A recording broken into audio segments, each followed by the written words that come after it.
ಕಟ್ಟುನಿಟ್ಟು ಕಾಕಿ ಜುಟ್ಟು ರಾಜನಂತೆ ಮೀಸೆ ಬಿಟ್ಟು ಬಾಬಿ ಜುಟ್ಟು ಜುಟ್ಟು ಮಾಡೋ ಕೆಂಪೇಗೌಡರೇ.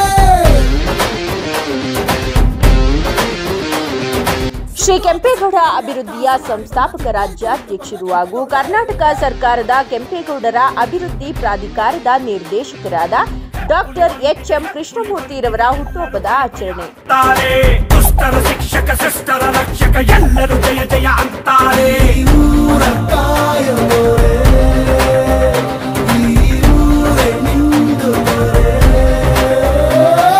ಕಟ್ಟುನಿಟ್ಟು ಕಾಕಿ ಜುಟ್ಟು ರಾಜನಂತೆ ಮೀಸೆ ಬಿಟ್ಟು ಬಾಬಿ ಜುಟ್ಟು ಜುಟ್ಟು ಮಾಡೋ ಕೆಂಪೇಗೌಡರೇ. ಸುಟ್ಟು ಹಾಕ ಸಿಟ್ಟಿನಲ್ಲಿ ಅಟ್ಟಹಾಸ ಮಾಡಿ ಬಂದ ದಿಟ್ಟೈತೆ ಇಟ್ಟು ಬಂದ ಕೆಂಪೇಗೌಡರೇ.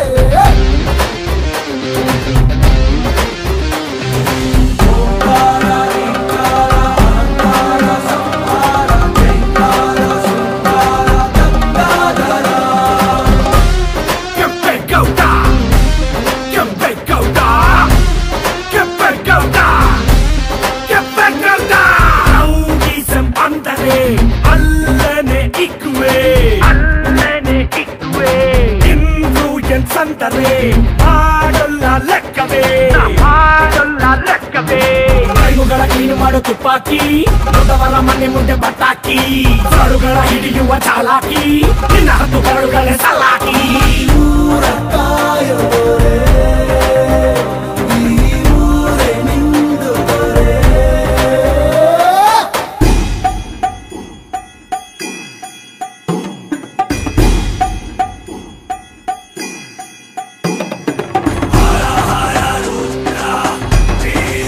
ಸೌಭಾಗ್ಯ.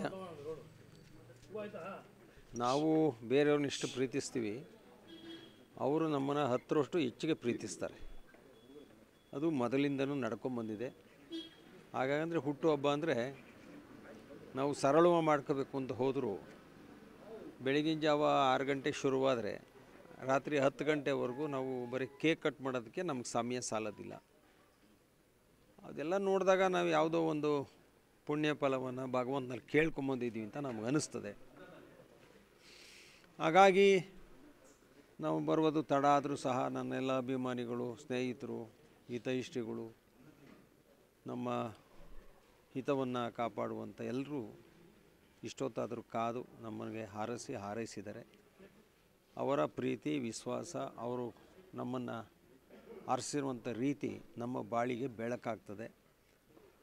ಅದಕ್ಕೋಸ್ಕರ ನಾವು ಈ ಹುಟ್ಟು ಹಬ್ಬವನ್ನು ನಾವು ಮಾಗಡಿಯಲ್ಲಿ ಕೆಲವು ಧರ್ಮಗಳ ವಿಷಯದಲ್ಲೂ ತೊಗೊಂಡಿದ್ವಿ, ಮತ್ತು ಹಾಸ್ಪಿಟ್ಲಿಗೆ ತೊಗೊಂಡೋಗಿ ಹಣ್ಣು ಕಂಪಲು ಕೊಡುವಂಥ ವಿಷಯದಲ್ಲಿದೆ. ಮಾಗಡಿ ಕೆಂಪೇಗೌಡರಿಗೆ ಮಾಲಾರ್ಪಣೆ ಮಾಡೋದಂತಿರ್ಬೋದು, B.R. ಅಂಬೇಡ್ಕರ್ ಅವ್ರಿಗೆ ಮಾಲಾರ್ಪಣೆ ಇರ್ಬೋದು, ಮಾನವಯೋಗಿ ಮತ್ತು ನಮ್ಮ ಬಸವಣ್ಣನವರು ಇರ್ಬೋದು. ಹೀಗೆ ಎಲ್ಲ ಮಹಾತ್ಮರ ನಮನವನ್ನು, ಅವರಿಗೆ ಗೌರವವನ್ನು, ಅವರಿಗೆ ಮಾಲಾರ್ಪಣೆಯನ್ನು ಮಾಡಿ ನನ್ನ ಹುಟ್ಟುಹಬ್ಬವನ್ನು ಪ್ರಾರಂಭ ಮಾಡ್ತೀವಿ. ನನ್ನ ತಂದೆ ತಾಯಿ ಗುರುಹಿರ ಆಶೀರ್ವಾದ ತಗೊತೀವಿ. ಈ ಬಂಧುಗಳ ವಿಶ್ವಾಸದಲ್ಲಿ ಸರಳವಾಗಿ ನಾವು ಯಾವುದೇ ಕ್ಲಬ್ಬು, ಬಾರು, ಇನ್ನೊಂದು ಮತ್ತೊಂದು ಯಾವುದಕ್ಕೂ ಹೋಗೋದಿಲ್ಲ. ಇಷ್ಟೇ ನಮ್ಮ ಜೀವನ. ಏನು ಕೇಕ್ ಕಟ್ ಮಾಡ್ತೀವಿ, ಎಷ್ಟು ಪ್ರೀತಿಯಿಂದ ನಮಗೆ ಹೂವಿನ ಸುರಿಮಳೆ ಕೊಡ್ತಾರೆ, ಅದರಲ್ಲಿ ನಾನು ಸಂತೋಷ ಪಡ್ತೀನಿ.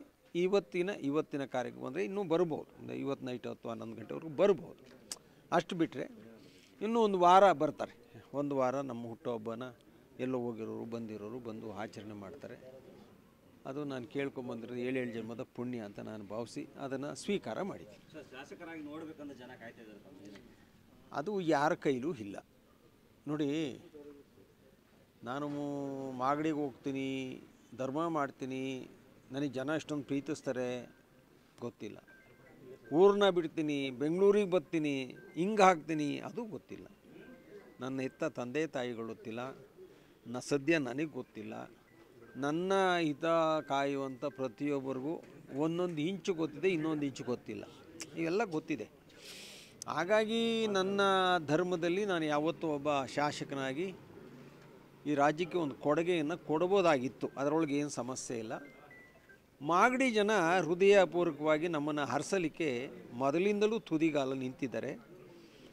ಈ ರಾಜಕಾರಣ ಅಂದರೆ ಇದು ಒಂದು ವಿಷದ ಬೀಜದ ಒಂದು ಮರ. ಅಲ್ಲಿ ಹಣ ಕೊಡದೇ ಇದ್ದರೆ ಓಟ್ ಹಾಕಲ್ಲ, ಹಣ ಕೊಟ್ಟು ಓಟ್ ಹಾಕ್ಸ್ಕೊಂಡ್ರೆ ಆ ತಾಲೂಕು ಉದ್ಧಾರ ಆಗಲ್ಲ. ಇವತ್ತಿನ ಪರಿಸ್ಥಿತಿ ಎಲ್ರಿಗೂ ಗೊತ್ತಿರೋ ವಿಷಯ. ಹಾಗಾಗಿ ನಾವು ತಿನ್ನೋ ಒಂದು ಇಡೀ ಅನ್ನಕ್ಕೋಸ್ಕರ ಸುಳ್ಳು ಹೇಳಿ ವಂಚನೆ ಮಾಡಿ ಎಲ್ರಿಗೂ ನಾನು ಆಶ್ವಾಸನೆ ಕೊಟ್ಟು ಮಾಡ್ತೀನಿ ಅನ್ನೋ ಒಂದು ಬದುಕಿದೆಯಲ್ಲ, ಅದು ನಮ್ಮ ಧರ್ಮನ ನಾವೇ ಸಾಯಿಸ್ತೀವಲ್ಲ, ಅದಕ್ಕೆ ಸಮಾನ. ಅದಕ್ಕೋಸ್ಕರ ನಾನು ಸ್ವಲ್ಪ ರಾಜಕೀಯವಾಗಿ ಸ್ವಲ್ಪ ಹಿಂದೆ ಉಳಿದಿದ್ದೀನಿ.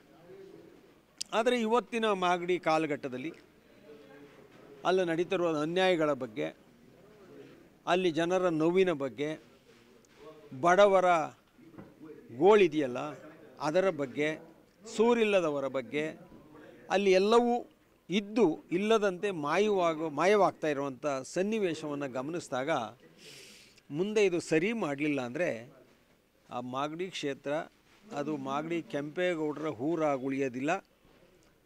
ಅದು ಮುಂದೆ ಏನಾಗುತ್ತೆ ನಾವು ನಮ್ಮೂರನ್ನ ನಾವು ಯಾವ ವಿಷಯದಲ್ಲಿ ನಾವು ಚರ್ಚೆ ಮಾಡೋದಕ್ಕೆ ಹೋಗಲ್ಲ. ಅಂಥ ಹಂತದಲ್ಲಿ ನಮಗೆ ಕಣ್ಣಿಗೆ ಕಾಣ್ತಾ ಇದೆ. ಅದನ್ನು ಆಗೋದಕ್ಕೆ ನಾನು ಬಿಡೋದಿಲ್ಲ. ಮುಂದೆ ಜನ ಏನಂತಾರೆ, ನಾನೇನು ಮಾಡಬೇಕು, ಅದು ಕಾಯಕ ಭಗವಂತಂದು, ಸೇವೆ ನಂದು, ಫಲಾನುಫಲ ಭಗವಂತ ಕೊಡಬೇಕು. ಭಗವಂತ ಕೊಟ್ಟರೆ ಸಂತೋಷ, ಕೊಡದೇ ಇದ್ದರೂ ನಮ್ಮ ಧರ್ಮ, ನಮ್ಮ ಸೇವೆ, ನಮ್ಮ ಜನ ನಿರಂತರವಾಗಿರ್ತದೆ.